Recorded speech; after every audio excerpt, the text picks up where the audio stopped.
Gak ada mimpi yang ketinggian, yang ada cuma niat dan usaha yang kerendahan.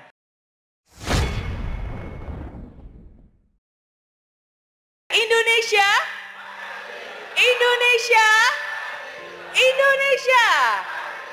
Oke, oke. Nah, hari ini saya diminta untuk berbicara ngobrol-ngobrol nanti tentang mimpi. Oke, tapi sebelumnya saya izin. Saya selalu bilang untuk bisa sukses itu diawali dengan satu hal. Sekarang saya tanya dulu, siapa dari kalian di sini yang ingin sukses? Angkat tangan bilang saya. Wah, oke. Kalau gitu, yang pertama yang harus dibutuhkan adalah energi. Oke, semua bilang energi. Oke, kalau saya tanya kira-kira energi Anda hari ini seperti apa? Wah, semangat luar biasa, positif. Siapa dari Anda yang begitu bangun tadi pagi rasanya semangat banget, udah gak sabar pengen cepet-cepet hadir di acara ini? Wah, yang benar. Benar ya? Oke ya. Karena ini luar biasa loh, tadi saya tanya sama Pak Menko. Katanya di sini ya hari Senin itu nggak ada yang males datang ke kantor. Karena hari Senin ini namanya Senergi. Ya. Dan bukan cuma setahun sekali aja, bukan cuma sebulan sekali, tapi setiap minggu seperti ini, betul? Betul ya, itu luar biasa. Dan saya senang banget karena yang namanya energi itu penting banget. Karena kadang-kadang Pak Menko ada yang bilang, iya Miss Mary, energi itu tergantung katanya. Tergantung hari, tergantung jam, tergantung dengan siapa. Bahkan juga saya dengar-dengar tergantung tanggal berapa. Tanggal berapa biasanya paling semangat? Gitu ya. Oke. Tapi kayaknya di Kemenko PMK setiap hari selalu berenergi, betul? Nah, oke. Penting ya. Nah, kenapa energi itu penting? Coba semuanya tanya, kenapa penting Miss Mary? Oke, nah karena saya percaya banget antara energi dan rejeki, waduh dua ini tuh temen deket banget antara si energi dan si rejeki. Jadi kalau energinya besar, nanti rezekinya pun juga besar. Tapi kalau energinya kecil melempem, nanti rezekinya pun juga kecil dan melempem. Jadi energi ini penarik rezeki. Nah jadi siapa dari Anda di sini ingin mendapatkan rezeki yang lebih banyak lagi? Ya, tunkin yang lebih besar lagi? Wah, okay. Kalau gitu berarti energinya harus dibesarkan. Oke, jadi semuanya angkat tangan tinggi-tinggi. Tepuk pundak temannya sebelah kanan dan bilang bro sisis. Banyakin energi biar banyak rezeki. Amin. Thank you. Oke ya. Nah jadi itu penting banget dan saya suka banget mengawali hari dengan senyuman, dengan semangat, dengan celebration, we celebrate life. That is something that is very very good dan menurut saya itu bagus banget. Oke, nah mungkin nanti saya udah siap ditanya-tanya sebenarnya sama Pak Menko ya. Tapi nggak apa-apa mungkin izin kenalan dulu karena ada istilah tak kenal maka tak sayang. Jadi kita kenalan dulu biar makin sayang bisa? Bisa ya. Oh iya betul. Ini ada suami pacar saya sekarang jadi suami saya, Pak Alfa. Thank you. Beliau orang di belakang layar biasanya soalnya ya. Terima kasih Pak Menko. Oke. Nah, ketika beberapa hari yang lalu saya dikontak dan diminta Miss Mary bisa nggak memulai tahun 2024 berbagi di Kemenko PMK. Topiknya membahas tentang mimpi. Saya sangat excited karena kalau berbicara tentang mimpi itu satu hal yang sangat dekat di hati saya. Karena mimpi itulah yang sungguh-sungguh mengubah hidup saya dan mimpi itulah yang membuat saya bisa menjadi seperti saya sekarang ini. Dan gak pernah ada kata terlambat untuk bermimpi. Kalau tadi Pak Menko bilang ini yang berapa tadi? Yang golongan 3 ya. Mau golongan 1, 2, 3 kapanpun dimanapun harus tetap berani untuk bermimpi. Nah, kenapa saya bisa semangat banget dan selalu passionate banget kalau ngomong tentang mimpi? Karena kalau tadi mungkin MC kita yang luar biasa memperkenalkan, wah Mary Riana seorang entrepreneur, seorang investor ya, apalagi sekarang juga sebagai staf khusus di Kemenko IPK. Tapi nggak ada yang pernah nyangka, saya bahkan nggak pernah nyangka saya bisa menjadi seperti saya sekarang ini. Saya lahir dari keluarga yang sangat sederhana. Saya tinggal di daerah Jakarta Utara, saya dulu lahir dan besar di daerah Tanjung Priok. Siapa di sini yang tinggal daerah Tanjung Priok? Wah, ada bekas tetangga saya kayaknya ya. Dulu saya tinggal di dekat Pasar Ular. Tahu Pasar Ular? Oh, tahu ya. Oh, deket ya. Iya.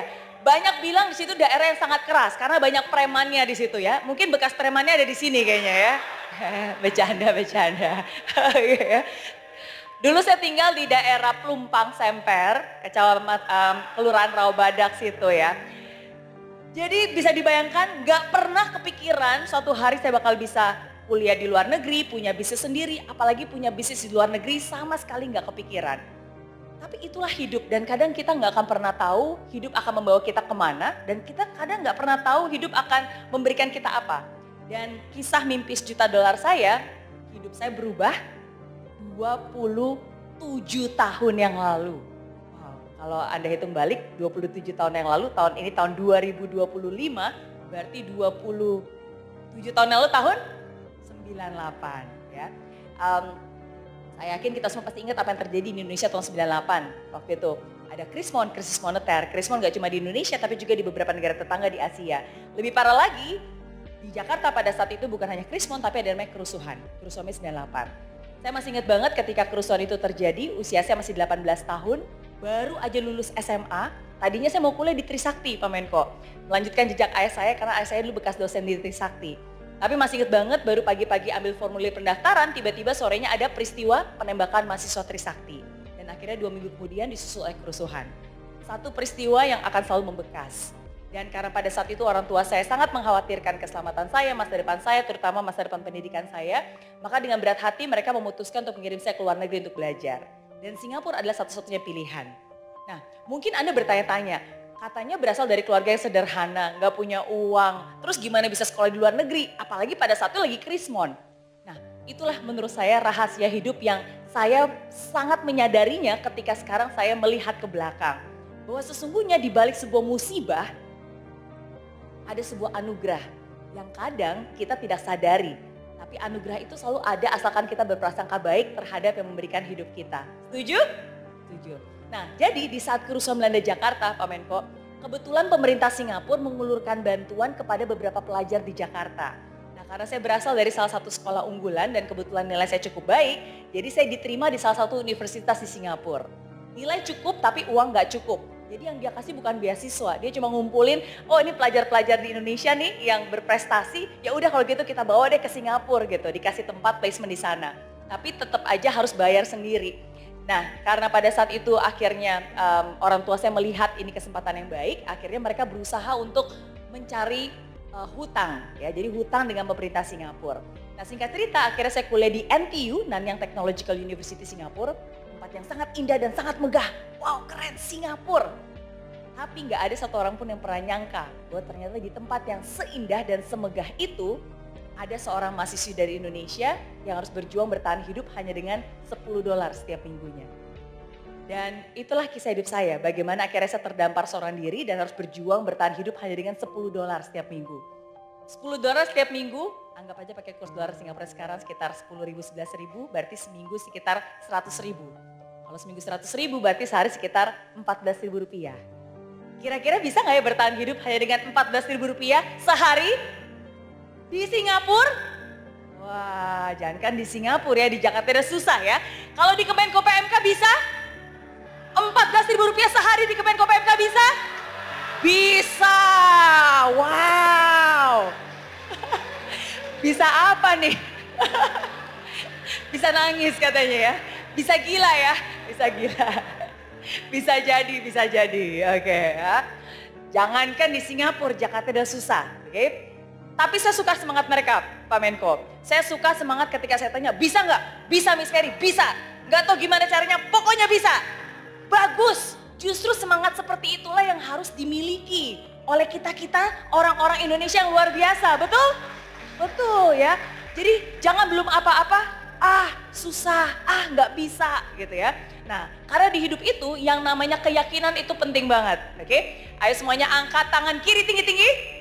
Tepuk pundak temennya sebelah kiri, dia bilang bro sis, yakin dulu, baru mungkin. Kalau nggak yakin, mana mungkin. Thank you, tepuk tangan dulu dong, ya kan? Nah, jadi dalam hidup itu, jangankan ngomongin mimpi ya, percuma punya mimpi kalau kita nggak yakin sama mimpi kita. Jadi langkah pertama itu harus keyakinan dulu. Jadi kalau kita melangkahkan kaki menuju mimpi-mimpi kita, langkah kaki pertama itu harus yakin dulu. Bisa dulu. Kalau kita bisa akan cari caranya. Ya, jadi pertama yakin dulu baru mungkin. Nah, dari itulah akhirnya saya lakukan, berusaha untuk bertahan hidup di tengah keterbatasan. Tidak mudah. Kadang-kadang saya puasa nggak makan, kadang-kadang saya keliling kampus cari makanan gratisan, kadang-kadang saya cuma makan mie instan doang gitu. Tapi di situ saya belajar satu hal, bahwa kita sebagai manusia, kadang kita tuh nggak pernah tahu seberapa kuatnya kita sampai kita dihadapkan di dalam sebuah situasi yang mengharuskan kita untuk menjadi orang-orang kuat tersebut. Dan saya melihat ini bukan hanya saya saja, ketika tadi saya mendengar cerita dari Pak Menko, cerita bagaimana beliau dari sejak kecil tinggal lahir di kondisi yang jauh dari biasa-biasa saja, tapi justru disitulah beliau memiliki kekuatan yang luar biasa untuk akhirnya mendobrak menjadi orang pertama yang akhirnya masuk SMP, SMA, dan akhirnya dobrakan itu menginspirasi orang-orang yang lain untuk juga melakukan hal yang sama. Jadi ingat, kita nggak akan pernah tahu bahwa kita tuh sekuat itu sampai kita memberanikan diri untuk menghadapinya, baru kita sadar, yes ternyata kita memang sekuat dan setangguh itu. Betul? Oke ya, jadi semuanya bilang, saya orang tangguh. Saya pasti bisa.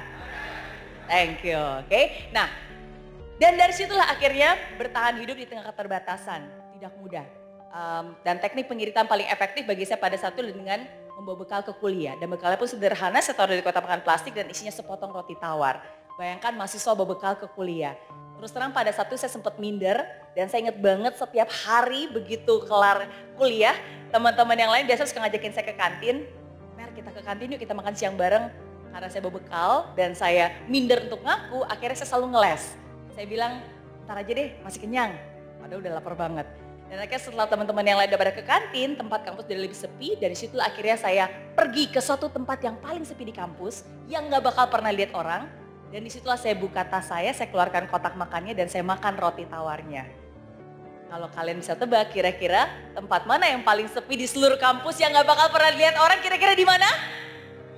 Di toilet. Kok tahu? Kok tahu ya? Oke, di toilet ya. Nah, dan itulah satu pengalaman yang gak akan pernah saya lupakan, ngumpet-ngumpet cari toilet paling sepi, ngumpet-ngumpet makan roti di toilet. Dan kenapa ingatan itu begitu membekas? Karena terus terang ada begitu banyak perasaan campur aduk hidup saya pada saat itu. Sedih, kecewa. Terus terang saya sempat merasa hidup ini kok gak adil banget sih, Tuhan itu kok gak adil banget sih. Kenapa begitu saya lulus SMA harus ada kerusuhan? Kenapa saya harus pisah dari orang tua saya? Kenapa teman-teman yang lain bisa makan enak di kantin? Sedangkan saya harus susah-susah ngumpet-ngumpet makan roti di toilet. Kenapa? Dan saya sungguh-sungguh merasa hidup itu gak adil banget, gak adil. Kenapa justru di usia saya yang sangat muda, yang banyak orang bilang masa muda adalah masa yang paling bahagia. Tapi mana buktinya? Jangankan bahagia, mau hidup biasa-biasa aja kok rasanya susah banget gitu. Dan itulah yang sejujurnya menjadi pergumulan hati saya setiap hari di masa-masa itu. Sedih, kecewa, banyak mengeluh, banyak susahnya. Sampai suatu hari saya sadar gak ada gunanya berkeluh kesah. Berkeluh kesah tidak akan mengubah keadaan. Dan momen itulah akan menjadi titik balik di hidup saya. Adalah momen ketika saya ulang tahun ke-20. Dan kalau kita berbicara tentang momen ini, saya ingin tunjukin foto aslinya ya. Karena kalau Anda membayangin, wah Mary Riana seperti ini, kayaknya orangnya confident, semangat. Wah udah di spill ya, udah langsung ditunjukin fotonya ya. Oke, ini adalah foto aslinya ketika saya ulang tahun ke-20, 25 tahun yang lalu ya. Kok ketahuan ya sekarang umur berapa ya? 45 tahun ini ya. Mirip gak dengan yang sekarang? Hah? Beda ya. Berbeda bukan hanya dari segi fisik tapi segalanya. Cara pandang saya, pemikiran saya, kepercayaan diri saya amat sangat berbeda. Nah, tapi foto ini akan selalu memberikan kenangan manis hidup saya. Kenapa? Karena tepat di saat itulah saya memberanikan diri untuk bermimpi besar untuk hidup saya. Terus terang 1-2 tahun pertama saya jalan di Singapura penuh dengan keterbatasan dan penuh dengan kesulitan. Dan saya udah bener-bener bosan hidup susah. Dan saya bilang pada diri saya sendiri, mau sampai kapan sih kamu hidup susah seperti itu? Hidup itu cuma sekali. Dan kalaupun ada orang yang bisa mengubah hidup kamu, orang itu adalah diri kamu sendiri. Dan tepat di saat itulah saya berhenti untuk menyalahkan keadaan Saya berhenti untuk mengasihani diri saya sendiri dan saya berjanji dan saya bilang, pokoknya sebelum saya ulang tahun ke-30, saya harus sudah punya kebebasan finansial. Saya harus sudah bisa bayar hutang-hutang pendidikan saya. Saya harus sudah bisa membahagiakan orang tua saya. Selagi saya masih bisa, selagi mereka masih ada.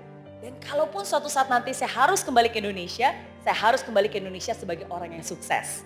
Dan itulah mimpi $1 juta saya pada saat itu. Dan berawal dari sebuah mimpi. Ternyata mimpi itu mempunyai kekuatan.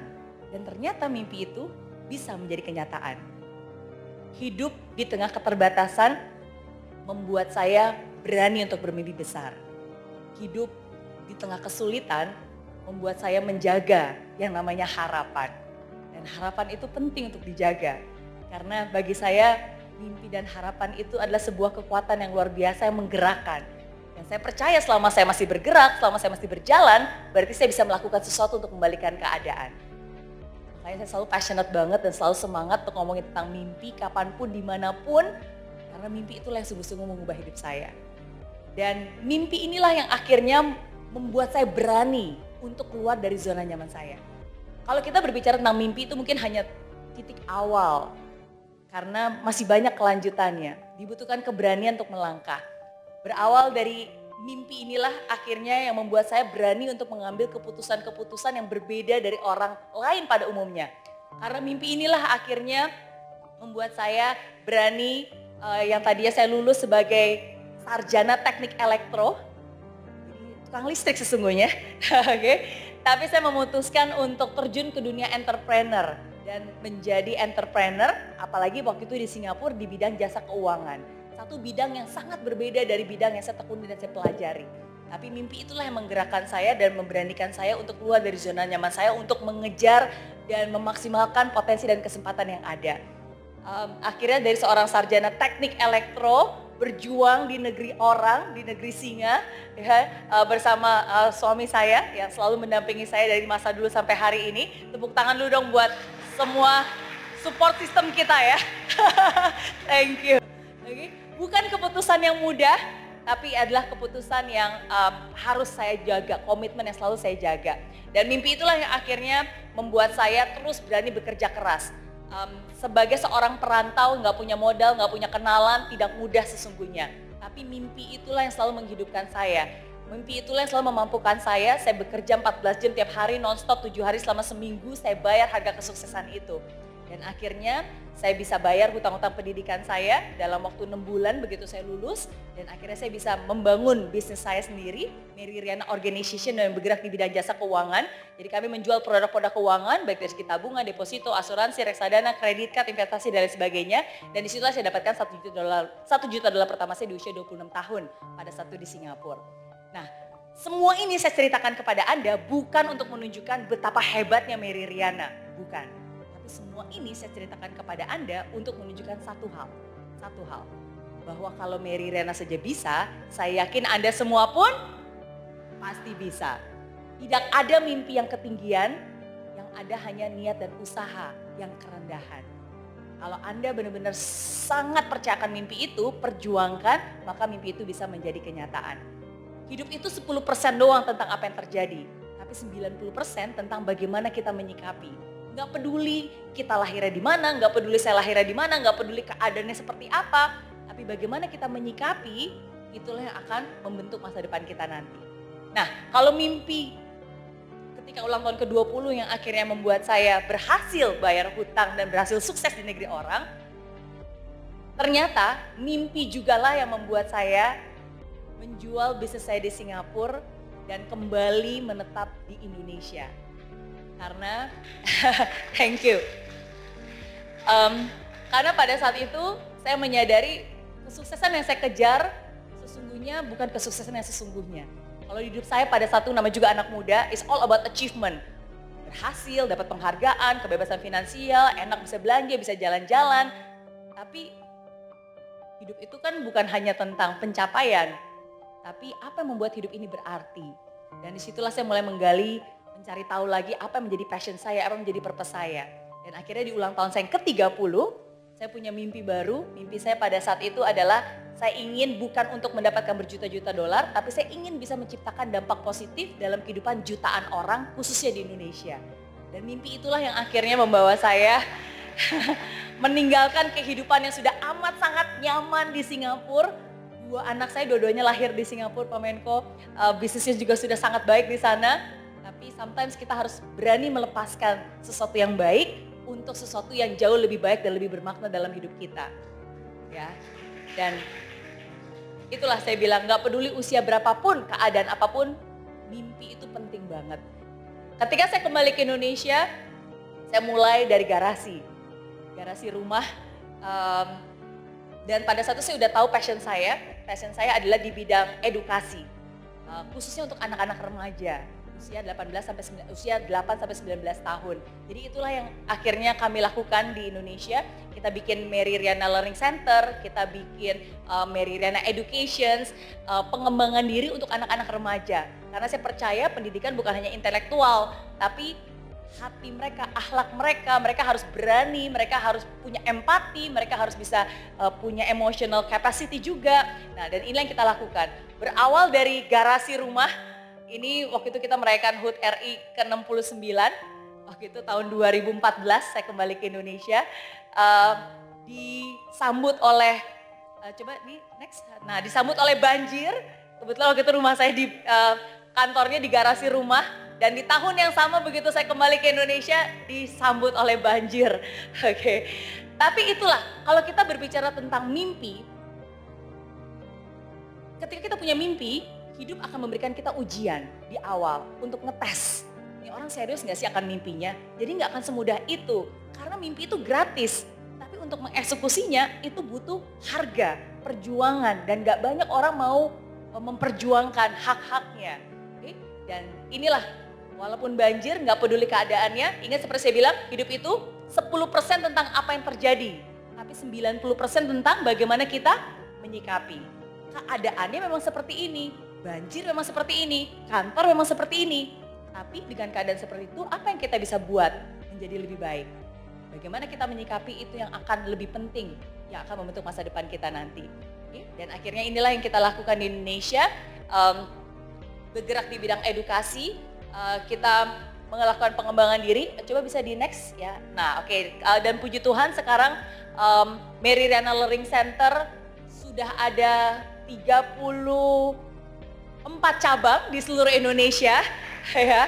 Kalau awalnya di Jakarta Barat, Puri Indah, ya. Sekarang kita sudah ada di paling ujung timur itu di Medan, Batam, dan paling ujung barat, paling ujung timur kita ada cabang di Papua. Jadi di Jayapura kita baru saja buka Mary Riana Learning Center di sana. Oke? Nah, jadi inilah yang membuat saya, mimpi inilah yang akhirnya membawa saya kembali ke Indonesia. Nah, dari 2 dekade itu akhirnya menjadi sebuah kebiasaan. Setiap 10 tahun sekali saya dan suami kita selalu punya resolusi, mimpi 10 tahun ke depan kita ingin membuat apa. Karena mimpi itu akan menurunkan arahan dan mimpi itu akan memampukan kita. Dan akhirnya ketika saya ulang tahun ke-40, ini mimpi yang baru yang menjadi 10 tahun sekarang saya lakukan. Bukan lagi untuk menciptakan dampak positif kepada jutaan orang di Indonesia, tapi untuk bisa menciptakan dampak positif dari Indonesia untuk dunia. Ini yang selalu bukan hanya saya ucapkan, tapi kami doakan setiap hari di Mary Riana Group to create positive impact from Indonesia to the world. Dan thank you. Dan sangat bersyukur karena menurut saya ini mestapung ya, ketika kita berani untuk punya mimpi dan berani untuk menyuarakan mimpi itu, maka alam semesta akan mendukung dan memberikan kesempatan. Dan saya sangat bersyukur, ini saya sangat-sangat nggak menyangka sekali bahwa bahkan sampai hari ini pun bisa diberikan kesempatan untuk bisa membantu di Kabinet Merah Putih, membantu bersama dengan Pak AHY di Kemenko Infrastruktur dan Pembangunan Kewilayahan, dan ikut berkontribusi lebih besar lagi untuk Indonesia. Dan saya sangat setuju sekali seperti yang Pak Menko selalu bilang, dream big, work hard, and never give up. Ini selalu menjadi salah satu moto saya juga. Harus berani bermimpi besar, harus berani membayar harga untuk bisa mewujudkan mimpi-mimpi itu. Dan dalam prosesnya tidak pernah menyerah. Karena mimpi itu bisa menjadi kenyataan kalau kita terus persisten dan memperjuangkan mimpi-mimpi itu. Dan inilah yang menjadi tanggung jawab dan tugas saya sampai hari ini. Dan sekali lagi kenapa saya menceritakan ini kepada Anda semua, karena berapapun usianya, mimpi itu selalu menjadi hal yang sangat personal buat saya. Dan mimpi itulah yang akan menggerakkan, mimpi itulah yang akan memampukan. Dan saya percaya mimpi itulah yang juga akan membuat Anda bisa mencapai banyak hal dalam hidup ini dan menjadikan tahun 2025 tahun terbaik bagi kita semua. Amin? Amin. Oke, jadi semuanya angkat dua tangan tinggi-tinggi, tepuk pundak kiri kanan dan bilang bro sisis, hidup itu jangan banyak protes, tapi harus berproses. Thank you, tepuk tangan dulu dong ya. Yes, thank you. Ya, jadi semoga apa yang saya bagikan at least bisa tahu konteksnya dan kenapa mimpi itu selalu semangat banget Pak Menko kalau saya ngomongin tentang mimpi. Closing remark dari saya, mungkin ada dua Pak Menko, izin boleh ya. Jadi yang pertama seperti saya bilang, gak ada mimpi yang ketinggian, yang ada cuma niat dan usaha yang kerendahan. Jadi jangan takut kalau dikasih target tinggi sama Pak Menko, ya. Kita usahakan bersama-sama, itu yang pertama. Yang kedua Pak Menko, saya selalu bilang kita mengawali tahun ini banyak hal yang ingin kita lakukan, banyak hal yang ingin kita capai, betul? Betul. Kuncinya cuma satu, PD. Saya mau bilang PD. PD itu buat saya pertama percaya diri, percaya bahwa kita semua punya kapasitas, punya kemampuan, Anda orang-orang luar biasa. Dan yang kedua, percaya dia. Percaya kalau kita punya niat yang baik, kita mengucap yang baik, kita melakukan yang baik, pada akhirnya hasilnya pasti selalu baik.